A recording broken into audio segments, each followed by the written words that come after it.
আল্লাহ পাক রব্বুল আলামিন ইব্রাহিম পয়গম্বরের দোয়াটাকে এমন ভাবে কবুল করেছেন, সারা দুনিয়ার ভিতরে যত মুসলমান আছে ওই কাবা ঘরে একবার যাওয়ার জন্য তারা ব্যাকুল আর পাগল পারা থাকে।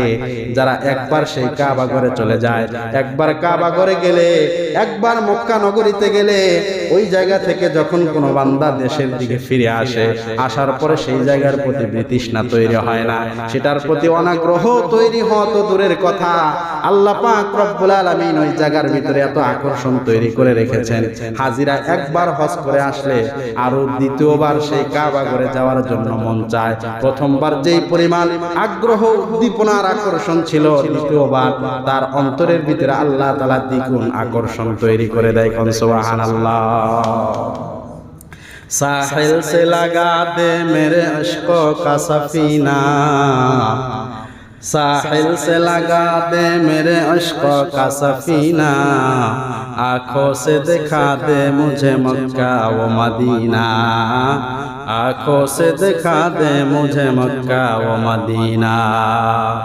कुदरत की तमाशा है मदीना की गली में, कुदरत की तमाशा है मदीना की गली में, जन्नत की नमूना है मदीना की गली में, जन्नत की नमूना है मदीना की गली में, बेचैन मुझे कर दिया है इश्क मदीना, बेचैन मुझे कर दिया है इश्क मदीना, आँखों से दिखा दे मुझे मक्का व मदीना, आँखों से दिखा दे मुझे मक्का व मदीना, ওই ঘাটেতে লাগাও আমার প্রেমের সাফিনা, দুই নয়নে দেখিয়ে দাও মক্কা মদিনা। وإذ ابتلى إبراهيم ربه بكلمات فأتمهن قال إني جاعلك للناس إماما। আল্লাহ পাক রব্বুল আলামিন আমাদেরকে তার দয়া ও অনুগ্রহে এই মসজিদে আসার ও বসার তৌফিক দান করলেন। তার গোলামি জুমার নামাজ আদায়ের পূর্ব মুহূর্তে দ্বীনি কিছু কথা, কুরআন ও হাদিসের কিছু আলোচনা করার ও শোনার তৌফিক দান করছেন। এজন্য সকলেই মনোপ্রাণ উজাড় করে মহব্বতে পড়ে আলহামদুলিল্লাহ।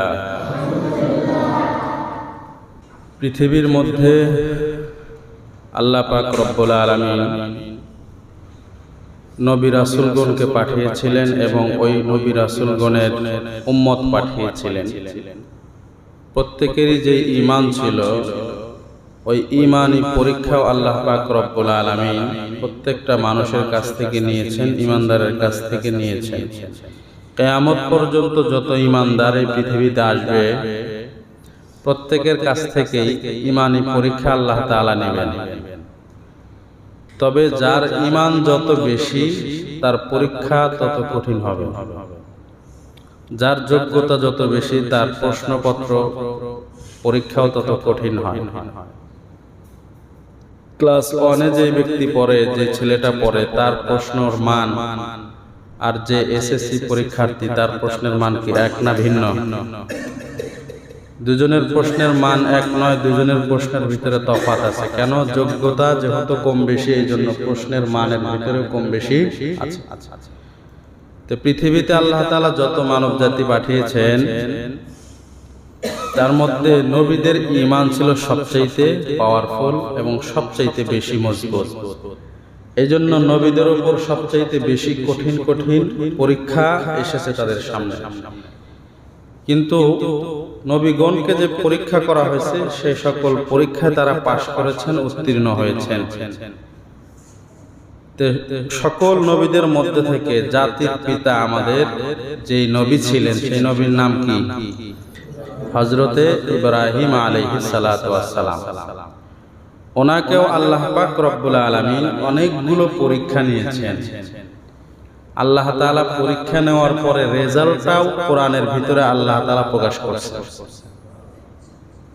আল্লাহ তাআলা কোরআনে বলছেন ওয়া ইদি বিতালা ইব্রাহিমা রাব্বুহু বিকালিমাতিন ফাআতাম্মাহুন্না।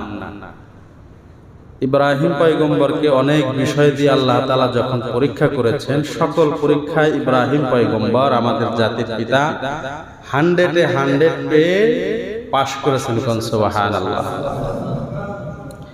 অনেকগুলো পরীক্ষার মধ্যে কিছু পরীক্ষার কথা আজকে বলবো, যেটা এই সময়ের সাথে সম্পৃক্ত। ইব্রাহিম আলাইহিস সালাতু ওয়াস সালাম বিবাহ করলেন মা হাজেরা আলাইহিস সালাতু ওয়াস সালাম। বিবাহ করার পর অনেক বছর চলে যাচ্ছে, কিন্তু কোনো সন্তান হয় না। এরকম লোক এই এলাকায় নাই, সমাজে নাই যে বিবাহ করার পর আর সন্তান হয় না। আছে না নাই? কথা বলেন, আছে না নাই? নাকি সবারই সন্তান হয়েছে? প্রত্যেক এলাকায় কিছু না কিছু মানুষ এরকম থাকে যাদের বিবাহ করার পরে সন্তানাদি হয় না। এটাও কার পরীক্ষা, কার ইশারা? আল্লাহ তাআলার ইশারা।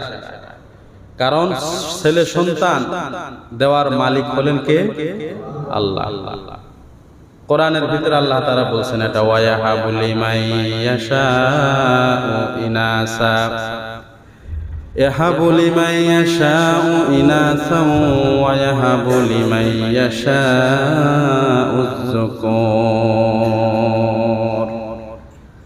আল্লাহ তাআলা এখানে বলেন আল্লাহ যাকে চান তাকে মেয়ে সন্তান দেন, আবার যাকে চান তাকে আল্লাহ তাআলা ছেলে সন্তান দান করেন। আও ইউজাউযুহুম যুকুরানা ওয়া ইনাসা, আবার যাকে আল্লাহ তাআলা চান ছেলে এবং মেয়ে দুনো সন্তান দিয়ে তারটাকে প্রাণটাকে তার কোলটাকে উজাড় করে দেন, তাকে খুশি করে দেন। ওয়া ইয়াজআলু মান ইয়াশাউ আকীমা, আর আল্লাহ পাক রব্বুল আলামিন যাকে চান তাকে আল্লাহ ছেলেও দেন না, মেয়েও দেন না, বন্ধাত্ব করে রাখেন, সন্তান থেকে তাকে মাহরুম রাখেন, নিঃসন্তান হিসেবে এই দুনিয়ার ভিতরে তাকে রাখেন। এটা দুনিয়ার কোনো মানুষের শক্তি নয়, দুনিয়ার কোনো মানুষের ইচ্ছায় হয় না, বরং এ সকল কিছুর সিদ্ধান্ত এবং পরিচালনা এবং সকল সিদ্ধান্ত নিয়ে নেওয়া লাগে। এই জন্য যাকে সন্তান দেন এটাও আল্লাহ দেন, যাকে সন্তান দেন না এটা আল্লাহ তাআলারই সিদ্ধান্ত। এটাও একটা ইমানি পরীক্ষা। বান্দা তোমার সন্তান চাচ্ছ, সন্তান হচ্ছে না, আমি রব্বুল আলামিনের সিদ্ধান্তের উপর তুমি রাজি আছো কিনা, তুমি আমার সিদ্ধান্তের উপর খুশি আছো কিনা, এটাই হলো তার পরীক্ষা। যদি ওই বান্দা সন্তান না হওয়ার পরে আল্লাহ পাক রব্বুল আলামিনের উপর খুশি হয়ে যাইতে পারে, আল্লাহর নবী বলেন ওই বান্দা যে ধৈর্য ধারণ করলো, আস-সাবরু জাযাউল জান্নাহ, ওই ব্যক্তি ধৈর্য ধারণ করার কারণে আল্লাহর সিদ্ধান্তে রাজি আর খুশি থাকার কারণে আমার পয়গম্বর মুহাম্মদুর রাসূলুল্লাহ সাল্লাল্লাহু আলাইহি ওয়াসাল্লাম বলেন এই ধৈর্যের প্রতিদান হলো আল্লাহর জান্নাত। সুবহানাল্লাহ। এই জন্য আপনাকে আমাকে বুঝতে হবে দুনিয়ার কোনো কিছুই কোনো মানুষের সিদ্ধান্ত অনুযায়ী চলে না। এই পৃথিবীটাকে আল্লাহ পাক রব্বুল আলামিন সাজিয়েছেন, মানুষকে আল্লাহ তৈরি করেছেন। এই মানুষ কিভাবে চলবে, কিভাবে খাবে, কিভাবে পড়বে, কোথায় চলবে, কোথায় খাবে, কোথায় মরবে, কি খাবে, সকল কিছু যিনি জানেন তিনি কে? ইব্রাহিম পয়গম্বর, তার সন্তান হয় না অথচ তিনি নবী। ইব্রাহিম পয়গম্বরের বয়স বাড়তে বাড়তে হাঁটি হাঁটি পা পা করে বয়স হয়ে গেছে 80। কত বছর?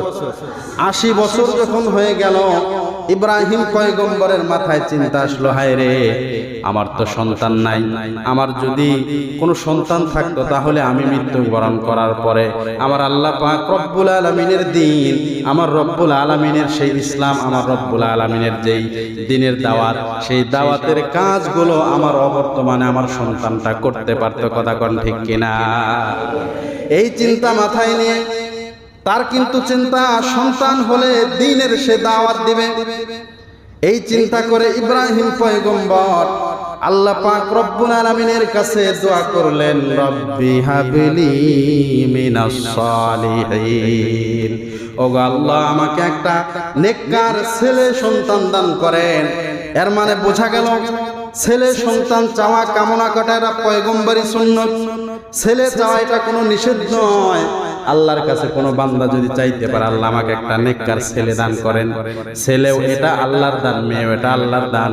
কিন্তু আপনার নিয়তের ভিতরে আর ইব্রাহিম পয়গম্বরের নিয়তের ভিতরে আকাশ পাতাল তফাৎ। কারণ আমরা সন্তান চাই আমার বংশের বাতিকে জ্বালাবে, আমার ভিটার ভিতরে বাতিকে জ্বালাবে, আমার পরবর্তী প্রজন্ম সামনে বাড়বে না, আমার টাকা পয়সাকে হেফাজত করবে, আমার জমি জমার মালিককে হবে। এই চিন্তা মাথায় নিয়ে আমরা দোয়া করি আল্লাহ একটা ছেলে সন্তান দেন, যাতে করে আমার বংশের সে বাতি হয়, আমার পরবর্তী প্রজন্ম যেন বৃদ্ধি পায়, আমার টাকা পয়সা ভোগ করনেওয়ালা যেন থাকে, আমার নাম ডাক যেন থাকে। এই সকল চিন্তা নিয়ে মানুষ ছেলে সন্তান চায়। আর ইব্রাহিম পয়গম্বর এই কোনো চিন্তা নিয়ে সন্তান চায় নাই, বরং তিনি চেয়েছেন আমার সন্তান হলে আমার বর্তমানে দিন প্রচার করবে। আমার আপনার চিন্তা ভিন্ন। ইব্রাহিম পয়গম্বরের চিন্তা ছিল দ্বীনকে পরিচালনা করবে, দ্বীনের দাওয়াত মানুষকে দিবে। এই জন্য আল্লাহর কাছে কি চাইছেন? সন্তান চাইছেন, ছেলে সন্তান চেয়েছেন। কিন্তু আমরা ছেলে সন্তান চাই হলো দুনিয়াবি স্বার্থে। কথা কোন ঠিক কিনা? তো ইব্রাহিম আলাইহিস সালাতু ওয়াস সালাম যখন সন্তান চাইলেন আল্লাহ তাআলার কাছে একটা নেককার ছেলে সন্তান দেন, আল্লাহ পাক রব্বুল আলামিনের পরে ইব্রাহিম পয়গম্বরকে সুসংবাদ দিয়ে জানিয়ে দিলেন ফাবাশশারনাহু বিগুলামিন হালিম। আল্লাহ পাক রব্বুল আলামিন বললেন, খলিল, আপনি আমার কাছে সন্তান চেয়েছেন, আপনাকে আমি একটা ধৈর্যশীল ছেলে সন্তানের সুসংবাদ দিয়ে দিলাম। সুবহানাল্লাহ। ইব্রাহিম পয়গম্বর এবার কিছুদিন পরে দেখে যে তার স্ত্রী গর্ভবতী, এর মানে সন্তান। আল্লাহ তাআলা তার দোয়া কবুল করেছেন। সন্তান যখন হলো, সন্তানের নাম রাখা হলো ইসমাঈল আলাইহিস সালাতু ওয়াস সালাম। ইসমাঈল নামটা রাখলেন। রাখার পরে এবার আপনাদের কাছে প্রশ্ন, একজন যুবক যখন নাকি বিবাহ করলো, বিবাহের 1 বছর পরেই তার একটা ঘরে ফুটফুটে সন্তান আসলো। এই বাবার এই সন্তানের প্রতি যেরকম মায়া, আর একজন যুবক বিবাহ করার 20 বছর পর একটা সন্তান হয়েছে, তাহলে 20 বছর পর যেই বাবা সন্তানের মালিক হলো, সন্তানের বাবা হলো, স্বাভাবিকভাবেই 1 বছরের মাথায় যেই বাবা সন্তানের মালিক হলো, ওই বাবার অন্তরে সন্তানের প্রতি যেরকম মায়া, 20 বছর পরে যেই বাবা সন্তান পেয়েছে তার মা ওই সন্তানের প্রতি অবশ্যই বেশি। কথা কোন ঠিক কিনা? ইব্রাহিম পয়গম্বর ওনার সন্তান হয়েছে বুড়া বয়সে, বৃদ্ধকালে তিনি সন্তান পেয়েছেন। এই সন্তানের প্রতি অগাধ ভালোবাসা। এই সন্তানকে নিয়ে মানুষ, বাবারা অনেক স্বপ্ন দেখে। কথা কোন ঠিক কিনা? ইব্রাহিম আলাইহিস সালাতু ওয়াস সালাম যখন সন্তান হলো 80 বছর বয়সে, আল্লাহ পাক রব্বুল আলামিন ইব্রাহিম পয়গম্বরকে এবার চিন্তা করলেন, আমার বন্ধুর অন্তরে 80 বছর বয়সে সন্তান পাওয়ার পরে আমি রব্বুল আলামিনের ভালোবাসাই কি তার অন্তরে সবচাইতে বেশি, নাকি এই সন্তানের প্রতি আবার ভালোবাসা কিছু চলে গেল, আমার চাইতে বেশি ভালোবাসা ওই সন্তানের প্রতি হয়ে গেল কিনা? এই জন্য ইব্রাহিম পয়গম্বরকে আবার আল্লাহ পাক রব্বুল আলামিনের পক্ষ থেকে পরীক্ষা করার জন্য, ঈমানি পরীক্ষা করার জন্য আল্লাহ পাক রব্বুল আলামিন ইব্রাহিম আলাইহিস সালাতু ওয়াস সালামকে ডাক দিয়ে বললেন, ইব্রাহিম, তুমি তোমার যে সন্তান আমি দান করলাম, এই সন্তান এবং বিবি স্ত্রী হাজেরাকে নিয়া তুমি মক্কা নগরীতে চলে যাও। যেই জায়গা কাবা ঘরের পাশে একটা মরুভূমি আছে, মরুভূমি জায়গা, যেখানে কোনো জনমানবহীন স্থান, যেখানে কোনো মানুষ বসবাস করে না, ওই জায়গায় নিয়ে তুমি তোমার সন্তান আর স্ত্রীকে রেখে আসো। এই কথা যখন নাকি ইব্রাহিম পয়গম্বরকে আল্লাহ তাআলা বলেছেন, এই কথা বলার পরে ইব্রাহিম আলাইহিস সালাতু ওয়াস সালাম কোনো প্রশ্ন করেন নাই যে কেন আমি ওখানে রেখে আসবো, আমার স্ত্রী আমার সন্তান কি দোষ করেছে, ওগো আল্লাহ আমার সন্তানের কি দোষ, আমার কি দোষ, আমাকে এত বড় কেন পরীক্ষার সম্মুখীন আপনি করবেন, এরকম কোনো কথাই কিন্তু বলে নাই। কারণ ইসলাম মানে হলো মুসলমানি বুয়াদ গরদান নেহাদান এলানে খুদ বদস্তে খাজা দাদান। প্রকৃত মুসলমান মানে হলো নিজের ইচ্ছা শক্তির লাগামটাকে, ঘোড়া চালক যেমনি ভাবে ঘোড়ার লাগামটা তার হাতে রাখার কারণে এই ঘোড়া তার ইচ্ছা মতো ডান বামে যাইতে পারে না, লাগাম ডান দিকে টান দিলে সে ডান দিকে চলে যায়, বাম দিকে টানলে আবার বাম দিকে সে হাঁটে। এর মানে ঘোড়ার ইচ্ছা শক্তির লাগামটা সেই মালিকের হাতে তুলে দেওয়া হয়েছে, যেদিকে মালিক টানে সেদিকে সে চলে যায়, আত্মসমর্পণ করে। তাই ইসলাম মানে হলো কোন মুসলমান তার জীবনের সমস্ত ইচ্ছা শক্তিকে আল্লাহ এবং আল্লাহ রাসূলের ইচ্ছা শক্তির কাছে বিলীন করে দেওয়া। এমন একটা বিষয় আসছে ওইখানে মনের ইচ্ছাটা হচ্ছে একটা, অথচ আল্লাহর অর্ডার একটা। কয় প্রকৃত মুসলমান তো সে যে নাকি নিজের ইচ্ছাটাকে বিসর্জন করে আল্লাহ পাক রব্বুল আলামিনের ইচ্ছা পূরণ করে। এটা হলো মুসলমান, নিজেকে কমপ্লিট আত্মসমর্পণ করা। মুসলমান মানে হলো যে আত্মসমর্পণ করেছে, নিজের ইচ্ছা শক্তি আল্লাহ এবং আল্লাহ রাসূলের হাতে কি দিয়েছে, তুলে দিয়েছে। ওনারা যেদিকে টানবে আমি সেদিকেই যাব, এটা হলো মুসলমান। ইব্রাহিম পয়গম্বরকে কোরআনের ভিতরে এটা আসছে, ইব্রাহিম পয়গম্বরকে আল্লাহ বলেছিলেন আসলিম, সাথে সাথে তিনি সামান্য পর্যন্ত দেরি করে নাই। মুফাসসিরিন ইকরামগণ বলেন সাথে সাথে তিনি বলেছেন ক্বালা আসলামতু লিরাব্বিল আলামিন, আল্লাহ আমি আপনার সামনে পরিপূর্ণভাবে আত্মসমর্পণ করলাম। সুবহানাল্লাহ বলেন। আমরা আত্মসমর্পণ ইচ্ছা শক্তি কিন্তু আল্লাহ তাআলা এবং রাসূলের হাতে ছেড়ে দেয়, ইচ্ছা শক্তি নিজের কাছে রাখছে, নিজে যাও। এর মানে হলো আমার ইচ্ছা শক্তি আমার মনের কাছে ছেড়ে দেওয়া হয়েছে, মনের অনুসরণ করে আমরা জীবন যাপন করি। আল্লাহ তাআলা এবং রাসূল সাল্লাল্লাহু আলাইহি সাল্লামের যেই আদর্শ এবং তাদের যেই আদেশ নিষেধ আছে সেগুলোকে আমরা ফলো করি না। ইব্রাহিম আলাইহিস সালাতু ওয়াস সালামকে যখন বলছেন যে স্ত্রী সন্তানকে নিয়ে মক্কার মরুপ্রান্তরে রেখে আসো, সাথে সাথে ইব্রাহিম আলাইহিস সালাতু ওয়াস সালাম রওনা হয়েছে, সন্তান এবং স্ত্রীকে নিয়ে রওনা হয়ে গেছে। রওনা হওয়ার পরে সেই মরুপ্রান্তরে রেখে আসছে। মরুপ্রান্তরে রেখে যখন নাকি ইব্রাহিম আলাইহিস সালাতু ওয়াস সালাম যাওয়ার সময় কিছু খেজুর নিয়ে গেছিলেন আর সামান্য একটু পানি, সামান্য খেজুর এবং পানি নিয়ে স্ত্রী সন্তানকে সেই মরুপ্রান্তরে রেখে রওনা করছেন। স্ত্রী হাজেরা আলাইহাস সালাতু ওয়াস সালাম ইব্রাহিম পয়গম্বরকে ডাক দিছে, স্বামী আপনি যে আমাদেরকে এখানে রেখে যাচ্ছেন এটা কি আপনার একক সিদ্ধান্ত? যদি একক সিদ্ধান্ত হয়ে থাকে তাহলে আপনি এত নিষ্ঠুর কেন হলেন? আমরা কি দোষ করেছি? আমার নিষ্পাপ ছোট বালক সন্তান কি দোষ করেছে? আপনি কি নিজের ইচ্ছা আমাদেরকে এখানে রেখে যাচ্ছেন নাকি আল্লাহ পাক রব্বুল আলামিনের ইচ্ছা আমাদেরকে এখানে রেখে যাচ্ছে? ইব্রাহিম আলাইহিস সালাতু ওয়াস সালাম কে কথা বলার পর ইব্রাহিম আলাইহিস সালাতু ওয়াস সালাম কে স্ত্রীকে ডাক দিয়ে ইব্রাহিম পয়গম্বর বলতেছিলেন, ওহে প্রাণের স্ত্রী, আমি কি এত নির্দয় হয়ে গেলাম? আমার কি বৃদ্ধ বয়সে সন্তান হওয়ার কারণে তোমার যেরকম মায়া আমার কি তেমন মায়া নাই মনে করেছো? আমার বুকটা তো ফেটে যাচ্ছে। তাফসীরের কিতাবের ভিতরে আসছে তিনি যে কথাগুলো বলতেছেন মানুষের হৃদয়ে যখন ব্যথা থাকে, কথা যেইভাবে মানুষের স্পষ্টভাবে বের হয় না সেরকম ভাবে কথা বলতেছিলেন। ইব্রাহিম পয়গম্বর আবেগ আপ্লুত হয়ে পড়লেন। ইব্রাহিম আলাইহিস সালাতু ওয়াস সালাম বিবি হাজেরাকে বললেন, এক আঙ্গুল শাহাদাত আঙ্গুল আসমানের দিকে উঠা তাকে বলে দিলেন, তোমাদেরকে এখানে যে রেখে যাচ্ছে এটা আমি ইব্রাহিমের কোনো একক সিদ্ধান্ত নয়, বরং এই গোটা পৃথিবীর যিনি মালিক, আসমানের মালিক, জমিনের মালিক, সে আল্লাহ রব্বুল আলামিনের ইচ্ছায় তোমাদেরকে এখানে রেখে যাচ্ছি। সুবহানাল্লাহ। ইব্রাহিম আলাইহিস সালাতু ওয়াস সালাম এটা যখন বলেছেন, মা হাজেরা, বিবি হাজেরা এই কথা শোনার পর এবার বিবি হাজেরা বললেন, ও স্বামী, প্রাণের স্বামী, আপনি কোনো চিন্তা করবেন না, পেরেশান হবেন না, আপনি দুশ্চিন্তাগ্রস্ত হবেন না, আমাদেরকে নিয়ে তো ফিকির করবেন না, কারণ যে আল্লাহ পাক রব্বুল আলামিনের নির্দেশে আপনি আমাদেরকে এখানে রেখে যাচ্ছেন, আমার 100% বিশ্বাস ওই আল্লাহ তাআলা আমাদেরকে কখনো পানি আর খাবারে কখনো মারবে না। ইব্রাহিম আলাইহিস সালাতু ওয়াস সালামের স্ত্রীর এই ইয়াকিন আর বিশ্বাস হয়ে গেল যে আপনি চলে যান, আল্লাহ তাআলা এই রিজিকের কারণে, খাবারের কারণে অনাহারে রেখে আমাদেরকে আল্লাহ তাআলা মারবেন না। এই কথা যখন বলছেন ইব্রাহিম আলাইহিস সালাতু ওয়াস সালাম ভগ্ন হৃদয় নিয়ে তিনি রওনা হয়ে গেছেন।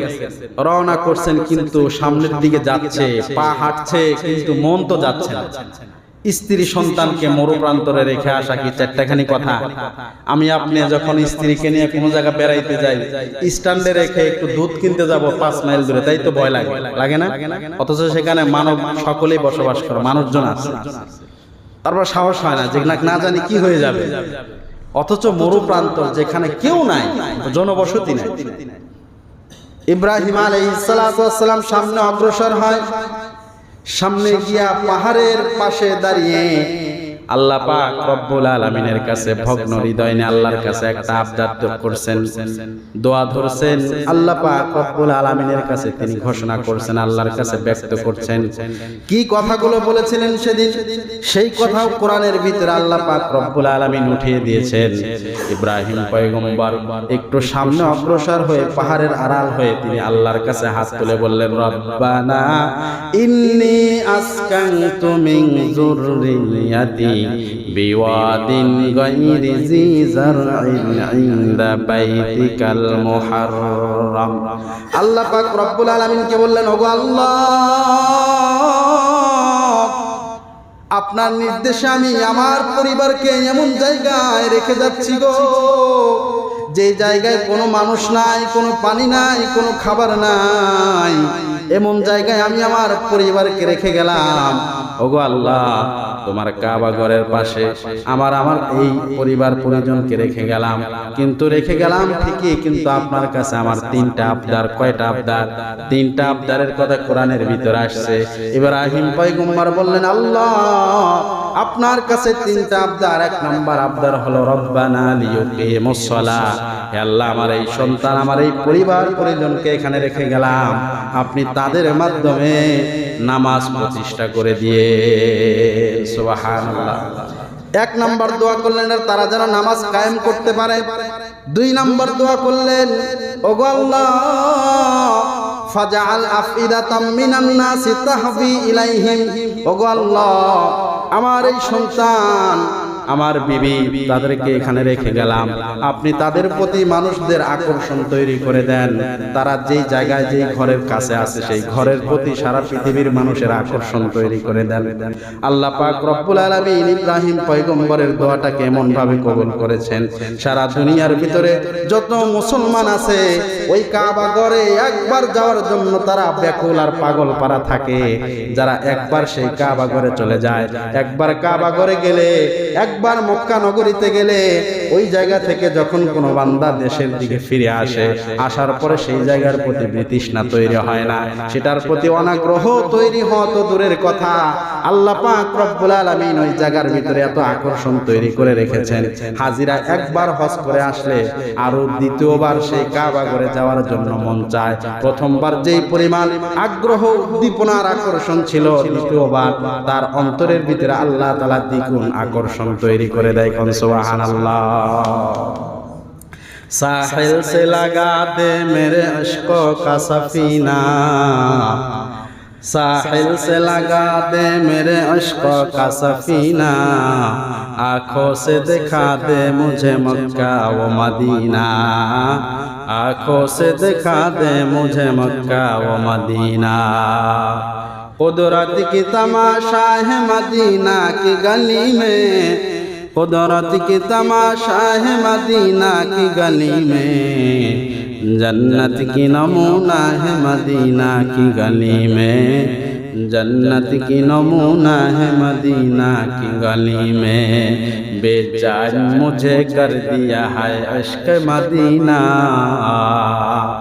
बेजान मुझे कर दिया है इश्क मदीना, आँखों से दिखा दे मुझे मक्का व मदीना, आँखों से दिखा दे मुझे मक्का व मदीना। ওই ঘাটেতে লাগাও আমার প্রেমের সাফিনা, 2 নয়নে দেখিয়ে দাও মক্কা মদিনা। যেই মদিনা ওই মদিনার গলিতে, ওই মদিনার আশপাশে আল্লাহ পাক রব্বুল আলামিন এত আকর্ষণ তৈরি করে রেখেছেন। এটা ইব্রাহিম পয়গম্বরের দোয়ার বরকতে একবার মানুষ গেলে দ্বিতীয়বার তার প্রতি আরো দ্বিগুণ আল্লাহ তাআলা আকর্ষণ তৈরি করে দেন। এই দোয়াটা ইব্রাহিম আলাইহিস সালাতু ওয়াস সালাম করলেন, ওগো আল্লাহ, এই কাবা ঘরের প্রতি আমার সন্তানদের নিদর্শনের প্রতি তুমি এরকম ভাবে আকর্ষণ তৈরি করে দাও, মোহাব্বত বাড়ায়া দাও। 3 নাম্বার দোয়া করলেন, ওগো আল্লাহ, ওয়ারযুকহুম মিনাস সামারাতি লাআল্লাহুম ইয়াশকুরুন, আল্লাহ তাদেরকে আপনি ফল ফ্রুটের মাধ্যমে রিজিকের ব্যবস্থা করে দেন। এই দোয়া আল্লাহ তাআলা এমন ভাবে কবুল করেছেন, সেই মক্কার মরুপ্রান্তর যেই জায়গায় জমিগুলো এত উর্বর হয় না, তারপরে আল্লাহ পাক রব্বুল আলামিন তার বন্ধু খলিলুল্লাহর দোয়ার বরকতে আল্লাহ তাআলা সেই মক্কা নগরীতে এত ফল ফ্রুটের ব্যবস্থা করে দিয়েছেন। তায়েফের জমিনে সারা দুনিয়ার মানুষ যেখানে মক্কা হজ করার জন্য যখন যায়, লক্ষ লক্ষ হাজিরা সেখান থেকে ফল ফ্রুট খায়। ফলের ভিতরে কোনো কমতি হয় না। দুনিয়ার ভিতরে যেমন এখন আমের সিজন আছে, আম পাবেন, 5 মাস পরে কিন্তু আর আম পাওয়া যাবে না, নির্দিষ্ট সিজনের ফল পাওয়া যায়। কিন্তু আমার আল্লাহ পাক রব্বুল আলামিন ইব্রাহিম পয়গম্বরের দোয়া এমন ভাবে কবুল করেছেন যে সেই তায়েফ নগরীতে আপনি যখন যাবেন কোনো সিজনের দরকার নাই, সারাক্ষণ সারা বছর সকল ধরনের ফলের ব্যবস্থা আল্লাহ সেখানে রেখেছে। সুবহানাল্লাহ। এটা ইব্রাহিম পয়গম্বরের দোয়ার বরকত। এই 3টা দোয়া করছেন। ইব্রাহিম পয়গম্বর যখন সন্তানদেরকে রেখে গেলেন, সামান্য একটু পানি, সামান্য কিছু খেজুর, 2-1 দিন যাওয়ার পরেই তাদের খোদার ভিতরে খোদা লেগে গেল, পানি শেষ হয়ে গেল, তৃষ্ণার লেগে গেল। ইব্রাহিম পয়গম্বরের বিবি হাজেরা আলাইহাস সালাতু ওয়াস সালাম তিনি তার সন্তানের মুখের দিকে তাকায় দেখে সন্তানের পানি খাওয়ার দরকার। স্ত্রী অনেক দিন গেছে, খাবার না খেলে বুকে তো দুধ থাকবে না, বুকে দুধ শেষ, সন্তানকে এখন কি খাবার খাওয়াবে? মাথার ভিতরে পেরেশান, মাথা আসমান ভেঙে পড়ছে সন্তানের টেনশনে।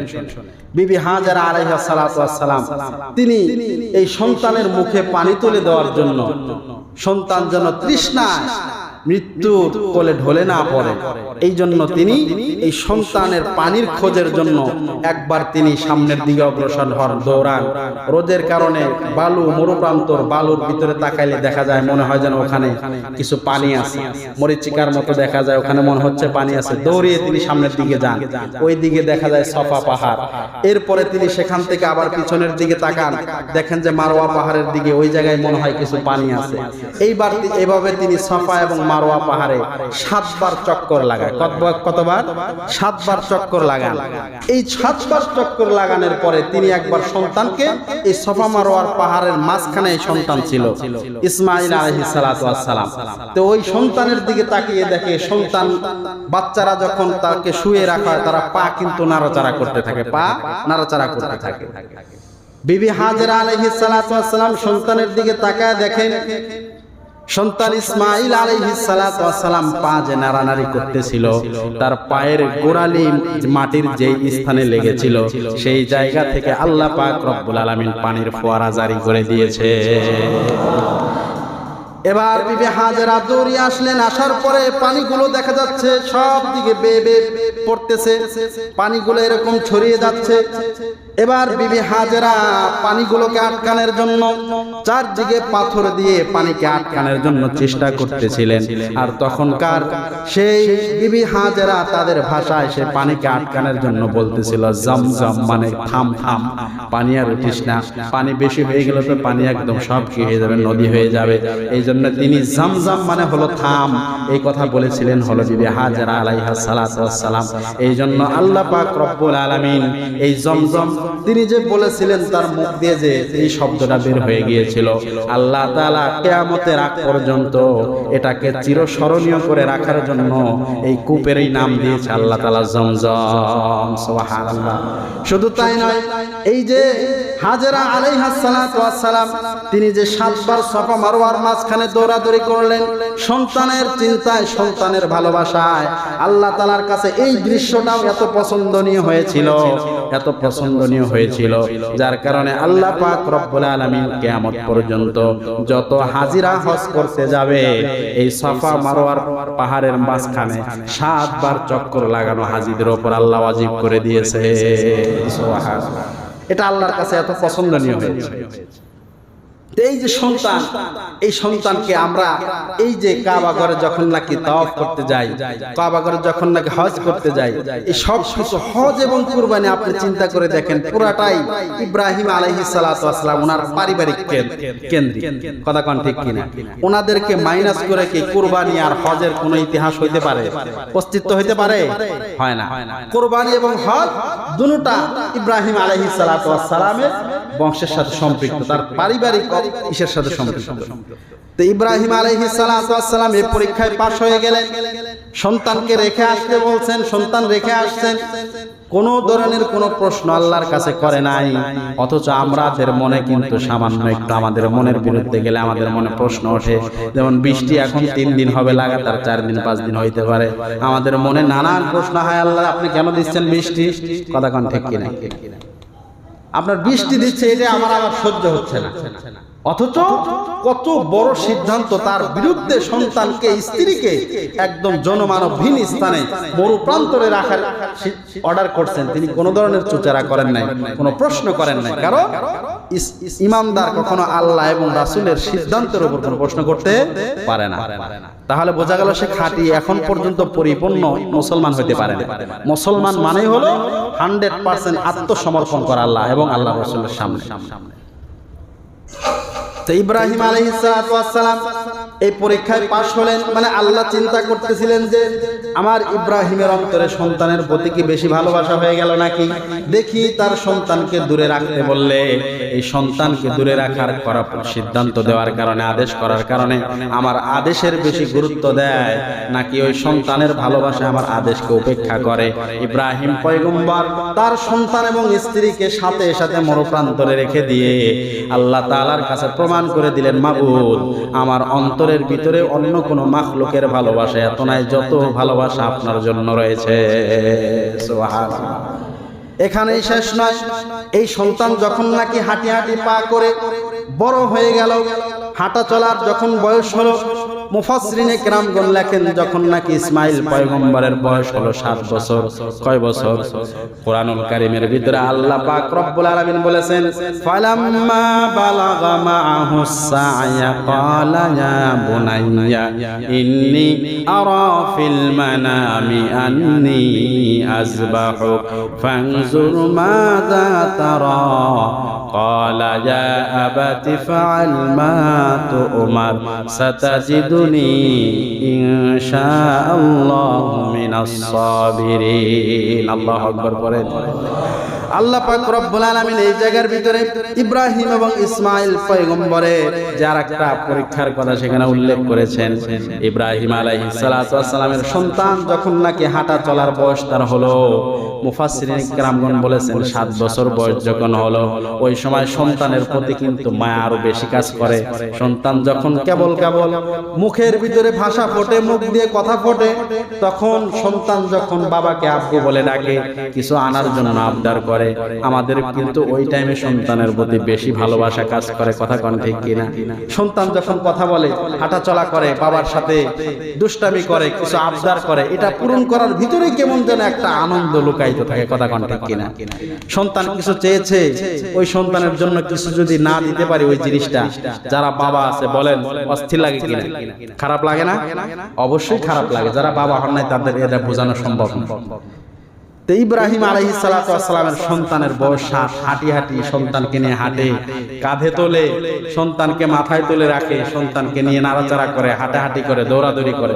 সন্তানের সাথে বাবার একটা কি সম্পর্ক, মধুর সম্পর্ক, ভালোবাসার সম্পর্ক যখন গড়ে উঠছে, আল্লাহ তাআলা আবার পরীক্ষা করতে চাইলেন ইব্রাহিমের অন্তরে কি আবার সন্তানের মহব্বত বেশি ঢুকে গেল কিনা। আল্লাহ তাআলা তখন আবার আদেশ করলেন। ইব্রাহিম আলাইহিস সালাতু ওয়াস সালাম যখন তিনি ঘুমিয়ে পড়েছেন, তখন আল্লাহ তাআলা স্বপ্নের মধ্যে তাকে জানিয়ে দিলেন, ইব্রাহিম তোমার যে মহব্বতের যে জিনিস আছে, প্রিয় জিনিস আছে, সেই জিনিসটা তুমি কুরবানি করবা সকালবেলা। ঘুম থেকে উঠছেন, ফজরের নামাজ আদায় করে চিন্তা করলেন আমার প্রিয় জিনিস কি। তিনি তার মাথায় এইটা কাজ করলো যে আমার প্রিয় জিনিসের ভিতরে তো আছে আমার যে উট আছে, অনেক দামি জিনিস, দামি দামি উট, কয় 100টা উট। তিনি চিন্তা করছেন 100টা উট আমি কোরবানি করে দেই, হয়তো এটার কথাই আল্লাহ তাআলা বলেছেন। কারণ দান সৎকার একটা গুরুত্ব ফজিলত আছে না নাই? কথা কোন আছে না নাই? দান সৎকার গুরুত্ব এত বেশি, একজন মানুষ যদি দান করে আল্লাহ তাআলা এই দানের কারণে একজন মানুষ বলছে as-সাখিয়ু কারীবুম মিনাল্লাহ বাঈদুম মিনান নার।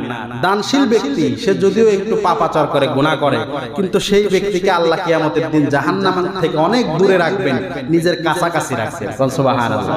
কিন্তু ওয়াল বাখিলু কারীবুম মিনান নার বাঈদুম মিনাল্লাহ, যে গোলামি করে আল্লাহ তাআলার ইবাদত বندگی করে ঠিকই, কিন্তু কি করে না? দান করে না। বখিল, কৃপণ।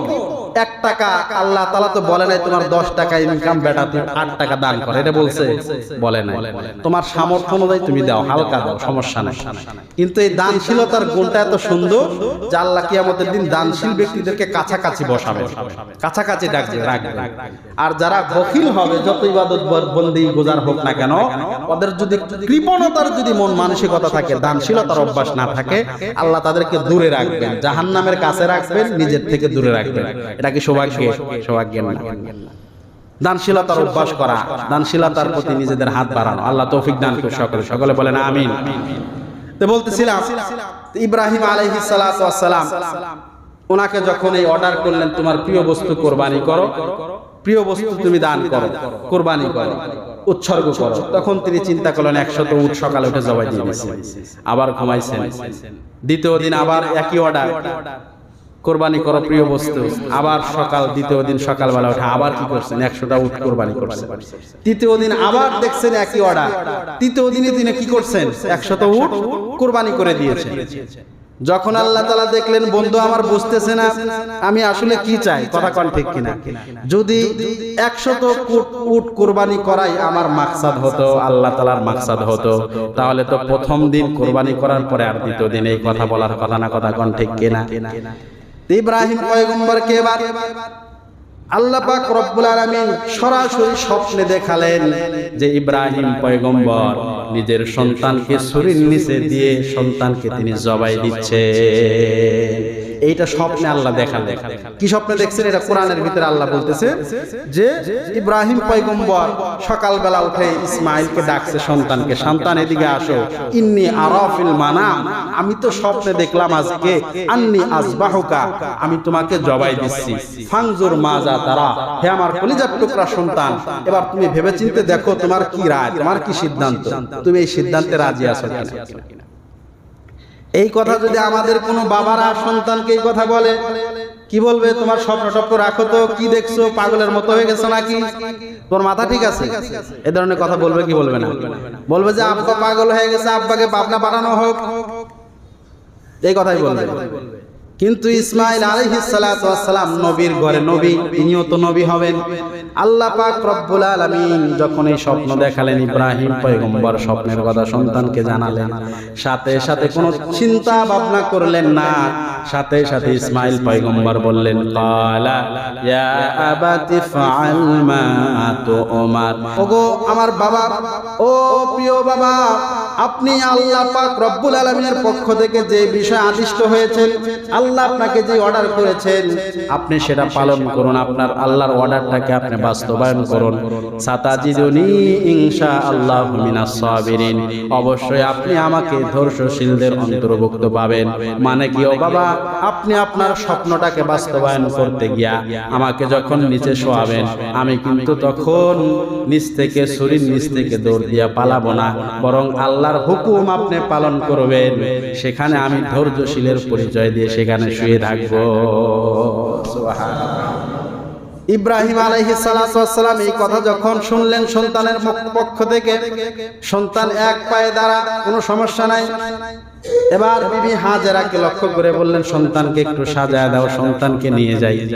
মিনার দিকে নিয়ে যাচ্ছেন, রওনা করেছেন। যাইতেছিলেন শয়তান এবার ধোঁকা দেওয়ার জন্য ইসমাইল আলাইহিস সালাতু ওয়াস সালামকে ধোঁকা দিলেন। তাকে বলতেছিলেন, ওহে ইসমাইল, তুমি কি জানো তোমার বাবা তোমাকে কোথায় নিয়ে যাচ্ছে, কোন উদ্দেশ্যে নিয়ে যাচ্ছে? তোমাকে তোমার বাবা অমুক জায়গায় নিয়ে গিয়ে তোমাকে জবাই করবে, এবং তুমি এই জবাই এটা কোনো সাধারণ কোনো জিনিস নয়, এটা কিন্তু আরামের কোনো জিনিস নয়। তোমাকে জবাই দিলে তুমি এমন অসহ্য যন্ত্রণা পাবে যেটা তুমি সহ্য করতে পারবে না। এই সকল ধোঁকা দিয়ে তাকে বুঝাইতে চাইলে তুমি সেখানে যেও না বাবার সাথে। এই কথা যখন নাকি শয়তান ধোঁকা দেওয়ার জন্য বলেছে, ইসমাইল পয়গম্বর জমিনের দিকে তাকায় দেখে সামনে একটা পাথর, এগুলা রেডি করে রেখেছেন কে? পাথর একটা নিয়ে শয়তানের দিকে নিক্ষেপ করছে। এভাবে 3 জায়গায় শয়তান ধোঁকা দিতে চেয়েছে। ইসমাইল পয়গম্বর এই ঢিলা দিয়ে শয়তানের এই ধোঁকাকে কি করেছেন? প্রত্যাখ্যান করেছেন। এই 3 জায়গায় জন্য হাজিরা যারা যায়, এই ঢিল মারার এই চিত্রটা, ইসমাইল পয়গম্বরের এই প্রতিবাদ জানানোর ভাষাটা আল্লাহর কাছে এত পছন্দনীয় হয়েছে, যারা নাকি হজ করতে যায় তাদের জন্য এই 3 জায়গায় শয়তানকে ঢিল মারা আল্লাহ ওয়াজিব করে দিয়েছে। সুবহানাল্লাহ। এবার যখন নাকি ইসমাইল পয়গম্বরকে মিনার প্রান্তরে নিয়ে যাওয়া হলো, মিনা প্রান্তরে নিয়ে যাওয়ার পরে সন্তানকে এবার শোয়াবেন, জবাই দিবেন, আল্লাহর অর্ডার পালন করবেন। পালন করার যখন তিনি চিন্তা করলেন, সন্তানকে বললেন, তাহলে অর্ডার পালন করি, তুমি শুয়ে পড়ো। এবার ইসমাইল পয়গম্বর বললেন, বাবা আপনি আমাকে জবাই দিবেন, আল্লাহর হুকুম পালন করবেন, সমস্যা নাই, কিন্তু আপনার কাছে আমার 3টা আবদার, 3টা অনুরোধ। কয়টা? 3টা অনুরোধ। 1 নম্বর অনুরোধ হলো, বাবা আপনি আল্লাহ পাক রব্বুল আলামিনের অর্ডার পালন করবেন। আল্লাহর অর্ডার পালন করতে গিয়ে যেন সামান্য পরিমাণ যেন কোনো ব্যাঘাত না ঘটে, এই জন্য আপনি আপনার চোখটাকে আপনি একটু বেঁধে নেবেন। কারণ আমাকে জবাই করতে গিয়া যদি আমার চোখের উপর আপনার চোখ পড়ে যায়, সন্তানকে জবাই দেওয়ার সময় যদি বাবা চোখটা সন্তানের চোখের প্রতি পড়ে, হয়তো আপনি সহ্য করতে পারবেন না, আপনার সিদ্ধান্তে আপনি অটল থাকতে পারবেন না, আল্লাহর হুকুমটা আপনি 100% বাস্তবায়ন করতে পারবেন না। এই জন্য আপনি অনুগ্রহ করে চোখটা বেঁধে নেবেন। 2 নাম্বার আবদার হলো, বাবা আমাকে যখন জবাই দিবেন, আমার জবাইয়ের আগে আমার হাত পা গুলো বেঁধে নেবেন। কারণ জবাই করতে গিয়া আপনি যখন ছুরি চালাবেন, অসহ্য যন্ত্রণা হয়তো আমার অনিচ্ছাকৃতভাবে আমার হাত পায়ের নাড়াচাড়ার কারণে আপনার হাত পায়ে, আপনার শরীরের ভিতরে আমার হাত পায়ের আঘাত লাগতে পারে, বেয়াদবি হবে। এই বেয়াদবি যেন মৃত্যুকালে না হয়, বাবার সাথে যেন বেয়াদবি না হয়, আপনার গায়ে যেন আমার পায়ের কোনো ছোঁয়া না লাগে, এই জন্য আমার হাত পা গুলো একটু বেঁধে নেবেন। 2 নাম্বার অর্ডার এটা আবদার। 3 নাম্বার আবদার হলো, বাবা আমাকে যখন জবাই দিবেন আল্লাহর উদ্দেশ্যে, আল্লাহকে সন্তুষ্টি করার জন্য, তখন এই জবাই কাজ শেষ হওয়ার পর আমার গায়ের যে রক্ত মাখা জামা আছে, এই জামাটা নিয়ে আমার মার কাছে দিবেন। কারণ আমার মার কোনো সন্তান নাই, মা বলে ডাকনেওয়ালা পৃথিবীর জমিনে আর কেউ নাই।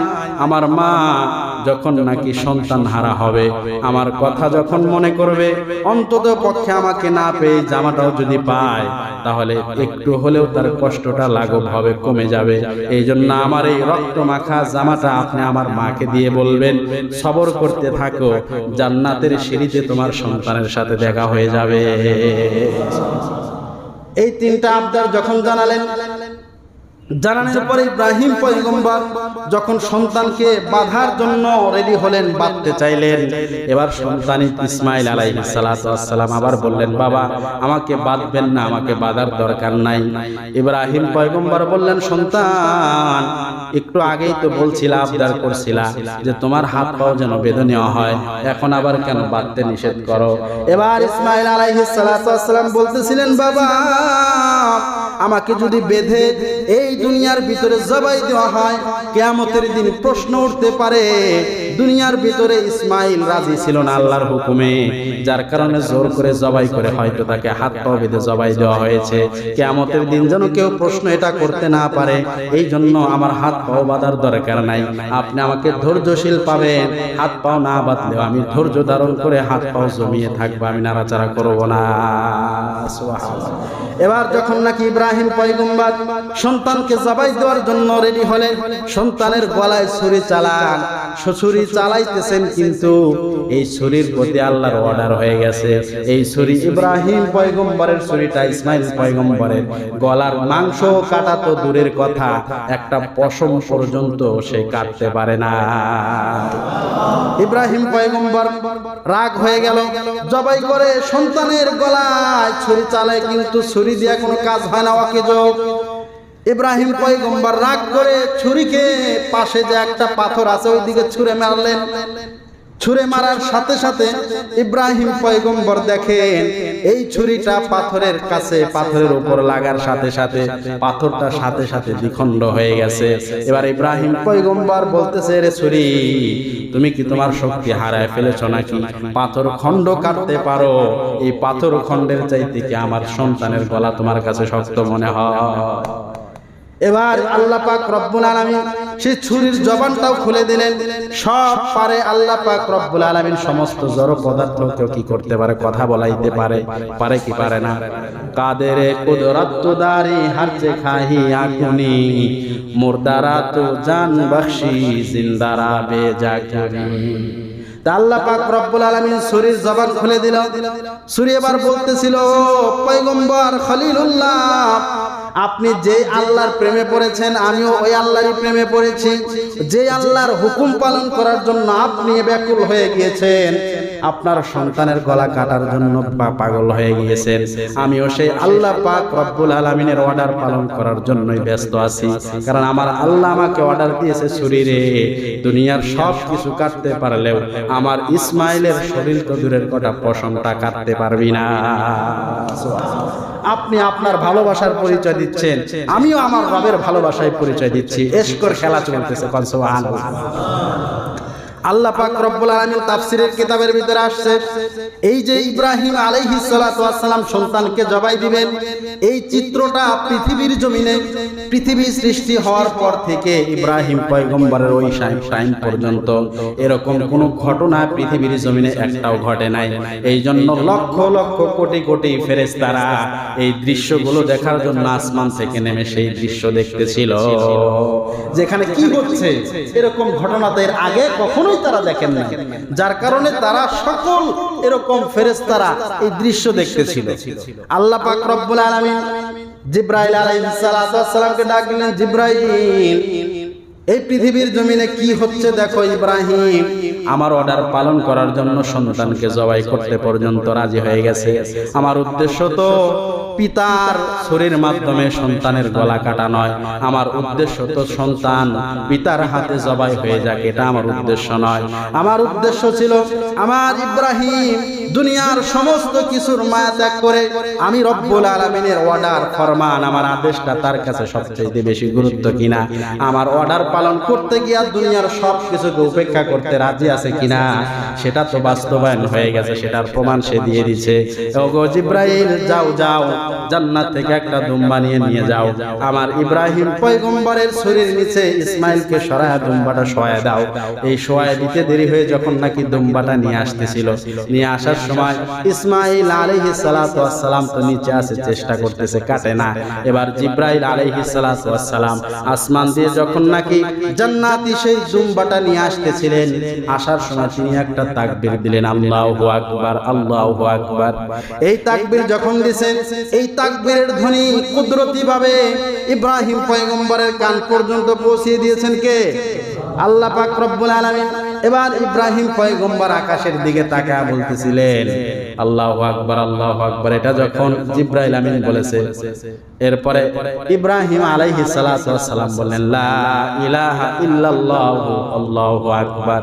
এইটা যখন বলেছেন সাথে সাথে দুম্বা নিচে দিয়েছে, ইব্রাহিম পয়গম্বরের সামনে থেকে ইসমাইলকে সরায় দিয়েছেন, ইসমাইল আলাইহিস সালাতু ওয়াস সালামকে সরায় দিয়েছেন। সরায় দেওয়ার সাথে সাথে ইসমাইল আলাইহিস সালাম দাঁড়িয়ে বলতেছিলেন আল্লাহু আকবার লিল্লাহিল হামদ। এই কথা যখন বলছেন, ইব্রাহিম পয়গম্বর ওখানে ছুরি যখন চালাইছেন, হঠাৎ করে দেখেন কেটে গেছে ছুরি কার্যকর।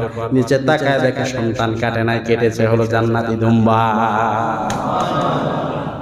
ইব্রাহিম আলাইহিস সালাতু ওয়াস সালাম, জিবরাইল আলাইহিস সালাতু ওয়াস সালাম ইসমাঈল আলাইহিস সালাতু ওয়াস সালাম, এই তিনজনের মাধ্যমে একটা তাকবীর পেয়েছি আমরা। কথা কোন ঠিক কিনা? আল্লাহু আকবার, আল্লাহু আকবার, লা ইলাহা ইল্লাল্লাহু আল্লাহু আকবার, আল্লাহু আকবার ওয়া লিল্লাহিল হামদ।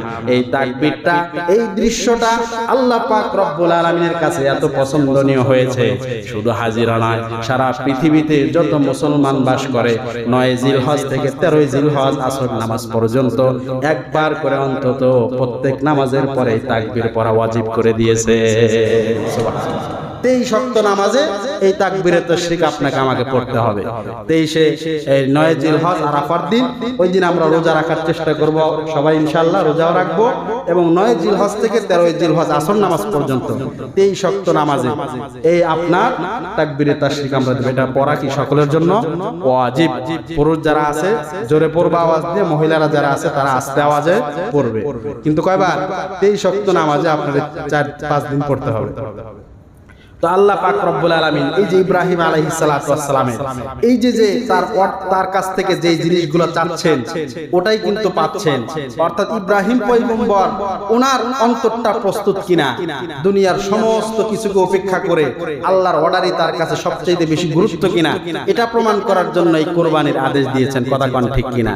এর মানে হলো মনের ইচ্ছা যেটা আছে সেটা আল্লাহর সামনে কুরবান করতে হবে।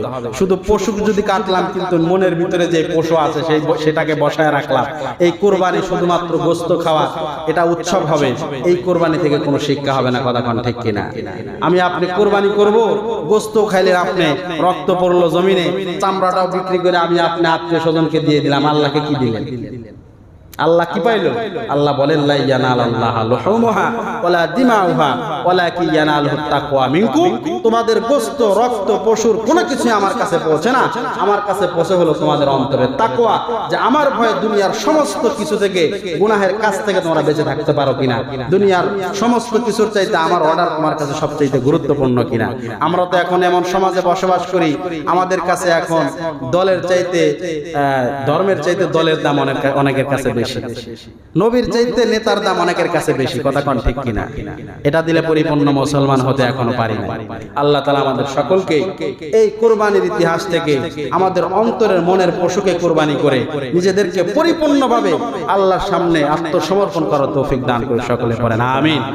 আখিরু দাওয়ানা আলহামদুলিল্লাহি রাব্বিল আলামিন।